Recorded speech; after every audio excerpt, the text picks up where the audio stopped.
Welcome back, everybody. Canadian Silver Saver here. Excited to bring you a new and slightly different video than what we've been talking about recently. Yes, we're in Canada. No, it isn't the winter time yet. It's not the Arctic.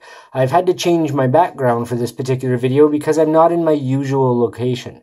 Part of the thing is keeping yourself safe and secure is you don't want to keep all your silver on your person, in your home, even in one storage place, because you bring an element of danger along with that, because this is a physical item.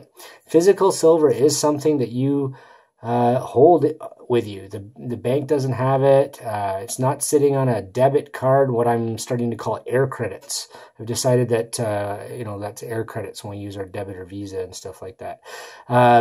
But this is something you hold. It's like cash. So in the sense of holding on to something that people will want to take from you if they know that you have a lot of it, or even a fair amount of it.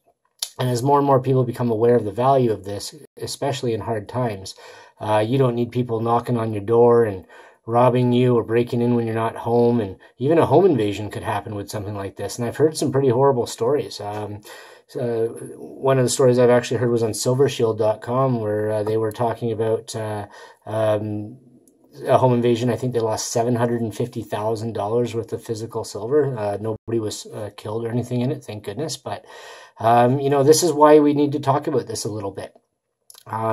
We can own this stuff. We can talk about it. We can have fun collecting it, saving it, keeping it for the future.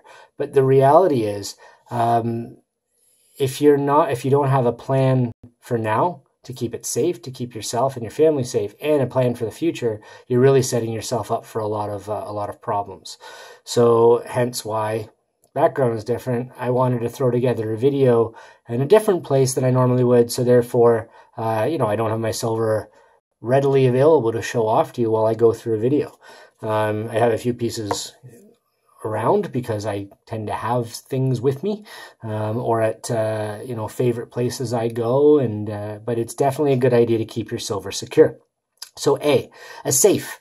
A safe is a lot of things that people will do. They'll have a safe in their home. They will they'll lock their safe up, combo safe or digital safe, whatever it is, and their silver's in there and it's good to go.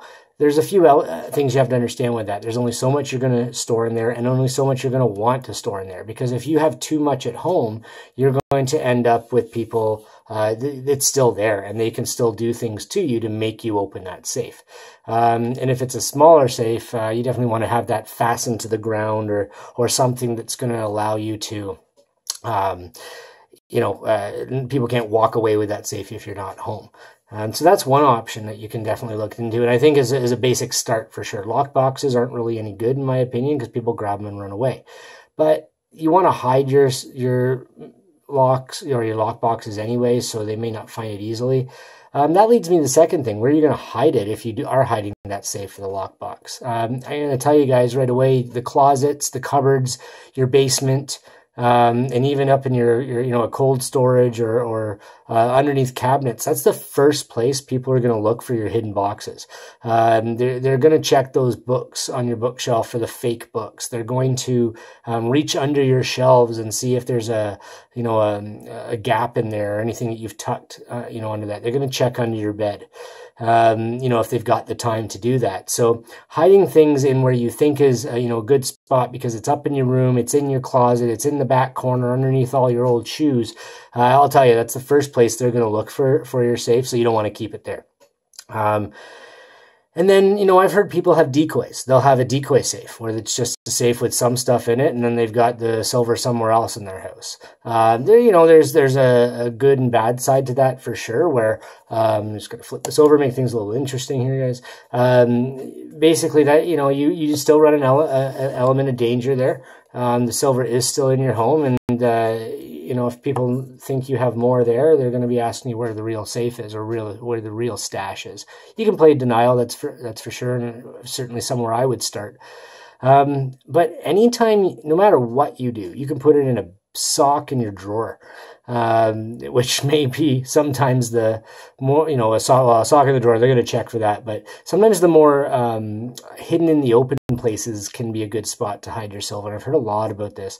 People with wall safes behind pictures and in closets and stuff like that, that's what they look for. They're lifting your pictures right away. That's why when you look in a robbery, not a robbery, a break-in, where they've gone through and ransacked the home, pictures are off the wall and books are off the shelves. It's because that's what they've gone through, knowing that's where people store things. I've seen some pretty cool hidden security shelves online. There's a new one on Kickstarter from a guy I really like online. But honestly, people are going to know and look for that. It's now being mass produced, and that's going to be one of the first things these people look for. So, hiding things in plain sight is good, but definitely not the places where it's the most obvious. If it's up on top of something you think you can just reach your hand over and tuck it in there, they're probably checking there. So that brings me to the next thing. Don't store it at home. Don't keep it on your possession. Don't put your family at risk. Put it somewhere else. I don't want to put it in the bank, because what if a bank all of a sudden has an issue and they close, or you've got they're not letting you have your physical items. Safety deposit box are most of those are at a bank. So if that bank has a problem and goes bankrupt, they're not letting you to your safety deposit box. There is bullion storage places. They are, I would say, a little bit more reputable dealing with banks and all that when it comes to your bullion storage. That's a cool little bar on the back. Okay, look at that. That's neat. I like the poured ones. But the thing is that you're still storing it and you're paying for that storage. So keep that in mind when you're factoring your cost for building your future here. If you're paying to store it somewhere else, that's less money you can put towards your physical silver, right? So a little different setup here, guys. Weird today. It's sliding away from me. Look at the back of this one. Ooh, I like these. I really like these. Just trying to keep it interesting here, everybody. Having fun. That's one thing I really love to do with this. I really have a great time with this. I really do. Thanks for the chats and the community, everybody. But again, be safe, right? So you can store it off site. I know people, and I've heard a lot about people burying their silver off the sides of roads, liking it to, growing marijuana off in the side somewhere where they can think they can get away with it. There's a real element of risk when you get into that, and metal detectors and people that maybe see you do it, right? So I don't know if I recommend that unless you've got your own property and a way to do that securely and really feel comfortable with it. Those are just some ideas I have. There's the big, I can't remember what they're called right now for crying out loud, but they're the boxes, the monster boxes for storing your silver. They're usually great because of the moisture protection and whatnot, and people will use those to store. They're not secure though. They're large, and if people come in your home, they're going to know exactly what's in that, right? So, that's the thing, really. What it comes down to is no matter what you've got, no matter what you're doing, if it's just a few ounces like this, and this is a great start, guys. If this is all you have in your silver collection, hey, this is a great way to get started and get your stack built, right? But if it's this, or if it's something a lot more, like a lot of people out there have thousands of ounces of this stuff, and if they've got that sitting in their home, they really are just asking for that one person that's a friend of a friend that hears about this, is desperate, they need their drug money, they need to pay their bills because he lost his job 6 months ago. Sometimes it's the most reliable people have the wrong situations happen in their lives, and then all of a sudden, they have to turn things around, and trust me, they're going to pick their family and themselves over their friends, and it's unfortunate, but it's the reality of it. So keep safe, guys.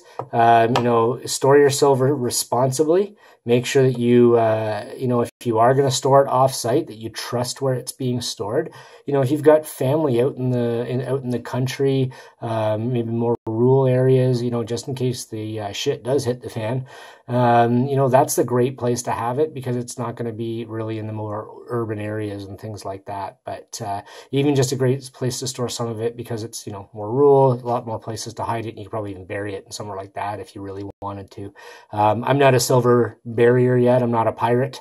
I know there are some pirates out there, and I think it's kind of cool that you guys do that and you can trust it. But I know people that have done that, and they bury it and they scatter nails under the ground all over the place so that hammer nails into the ground so that if the metal detector comes by, it keeps picking those up.